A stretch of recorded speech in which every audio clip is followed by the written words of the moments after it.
என்னுடைய வழிகள். நான் இந்த மண்ணின் மைந்தன். என்னை ஓர் வட்டம் என்று சொல்லிவிட்டு அந்த வட்டத்துக்குள் வந்தால் உள்ளே வராதே என்று திரட்டுவது தமிழ் இனமா, சாதி மனமா? வரலாற்றின் வழிகளை படித்தேன். தமிழர்களின் வீரம் என்பது பல ஆயிரக்கணக்கான ஆயுதங்களை விட பலமானது.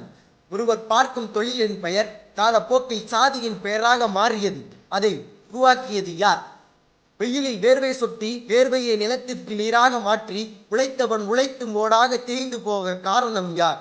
நிலத்தை பறித்து வளத்தை சுரண்டி தின்னவர்கள் யார்? குடிகளில் சாதி வன்மத்தை திணித்தது யார்? சமத்துவம் மறுக்கப்பட்டு சாதியால் பிரிக்கப்பட்டு தாழ்த்தப்பட்டவர்கள் என்று ஒதுக்கியதற்கு என்ன காரணம்? மனிதனை மனிதன் வெறுக்க என்ன காரணம்? தெருவில் நடந்தால் தீட்டு, உட்கார்ந்தால் தீட்டு, தொட்டால் தீட்டு, கண்களில் பார்த்தால் தீட்டு, பாதம் கோவிலில் பட்டால் தீட்டு, உள்ளே நுழைந்தால் தீட்டு, செருப்பு போடக்கூடாது, இரட்டை கோலை முறை, தீட்டு தீட்டு என்று மனிதனை மனிதன் வெறுக்கும் அறிவில்லா புத்தியை நமக்கு தீட்டியது யார்? மனதில் இருக்கும் சாதி வெறியின் வன்மத்தின் தீட்டு பணத்தில் மட்டும் ஏன் இல்லை? மனித குலத்தை பல முறைகளில் பிரித்து வன்மத்தை திணித்தது யார்? நம்மை ஒருங்கிணைக்கும் இந்தியா முழுவதும் இன்னும் இருக்கிறது சாதி மத வேற்றுமை.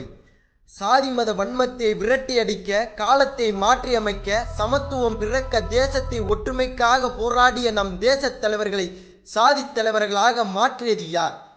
அறிவை மழுங்கச் செய்து கட்டுக்கதைகளை நம்ப வைத்து பிரிவினையை விதையாக தூவி மரமாக வளர்த்தது யார்? நான் யார், நீ யார்? பிறப்பில் ஒருவன் உயர்ந்தவன் தாழ்ந்தவன் என்ற எண்ணத்தை வகுத்தது யார்? மனிதத்தன்மையை இழந்து மனிதனை மனிதன் வெறுப்பது, சாதி மத வன்மத்தில் துடிப்பது வளரும் பிள்ளைகளுக்கும் ஊட்டி வளர்க்க என்ன காரணம்?